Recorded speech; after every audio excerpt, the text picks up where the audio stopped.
Assalamualaikum warahmatullahi wabarakatuh. Nama saya Firly Adana Mahmud dari NPM 201096 kelas B. Video ini diajukan untuk tugas mata kuliah Bahasa Indonesia Hukum dengan dosen pengampu Bapak Haswar Wijanarto SSMH. Di sini saya akan menjelaskan sedikit tentang kasus tindak pidana terhadap pembunuh berencana. Tentu saya ingin menjelaskan terlebih dahulu tentang pembunuhan. Pembunuhan adalah perampasan atau penghilangan nyawa seseorang oleh orang lain yang mengakibatkan tidak berfungsinya seluruh vital anggota badan karena terpisahnya dengan roh dan jasad korban. Tindak pidana perbuatan pembunuhan yang dengan sengaja maupun tidak dengan menghilangkan nyawa orang lain. Perbedaan cara melakukan perbuatan tindak pidana pembunuhan ini terletak pada akibat hukumnya. Jadi ketika perbuatan tindak pidana pembunuhan ini dilakukan dengan sengaja ataupun direncanakan terlebih dahulu, maka akibat hukum yaitu sanksi pidananya akan lebih berat dibandingkan dengan tindak pidana pembunuhan yang dilakukan tanpa ada unsur pemberat, yaitu pembunuhan yang dilakukan dengan secara direncanakan. Berdasarkan teori dalam hukum pidana mengenai pembunuhan, terdapat dua sudut pandang yang tentunya harus diperhatikan. Yang pertama ada dari menurut bahasa dan yuridis. Yang pertama ada dari pengertian bahasa, disebutkan bahwa pembunuh adalah suatu aktivitas yang dilakukan oleh seseorang dan beberapa orang yang mengakibatkan meninggal dunia. Yang kedua ada dari yuridis. Tindak pidana pembunuhan dengan melihat dari segi hukum sampai sekarang belum ada, kecuali yang dirumuskan dalam KUHP. Rumusan pembunuhan dalam KUHP bukanlah suatu definisi, melainkan hanya untuk menetapkan unsur-unsur perbuatan yang dapat dikatakan sebagai pembunuhan dan pelakunya dapat dipidana.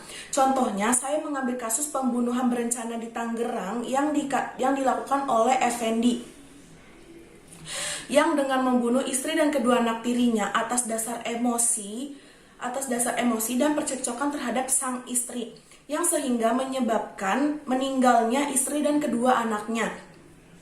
Walaupun Indonesia negara dengan dasar hukum yang banyak dan bermacam-macam, pembunuhan di Indonesia ini masih saja dilakukan oleh seseorang dan beberapa orang yang dilakukan di luar sana. Jika ditinjau, seorang melakukan tindak pidana pembunuhan biasanya atas dasar faktor yang dilatar belakangi oleh bermacam-macam motif, misalnya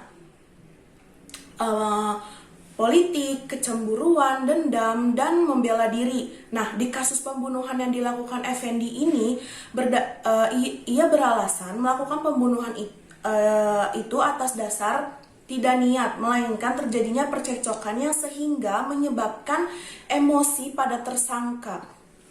Tak sampai 24 jam dari kejadian itu, Effendi langsung dibawa dan ditangkap di lokasi kejadian pada tanggal 12 Februari 2018. Di situ, Effendi langsung ditahan di Polres Metro Tangerang selama beberapa hari.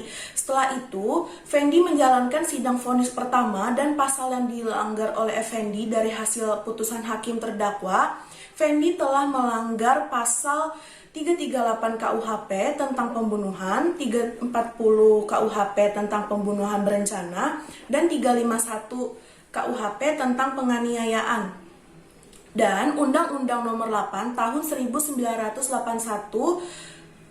tentang hukum acara pidana. Vonis ini sesuai dengan tuntutan Jaksa Penuntut Umum atau JPU yang menuntut Fendi dengan pidana 20 tahun penjara.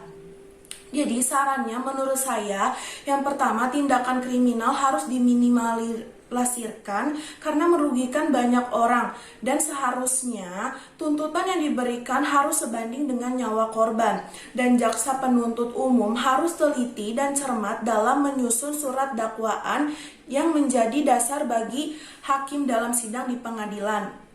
Begitu saja video yang saya sampaikan, kurang lebihnya mohon maaf dan maafkan perkataan atau pembacaan teks UUD dan teks yang saya bacakan tadi masih belum sempurna. Wassalamualaikum warahmatullahi wabarakatuh.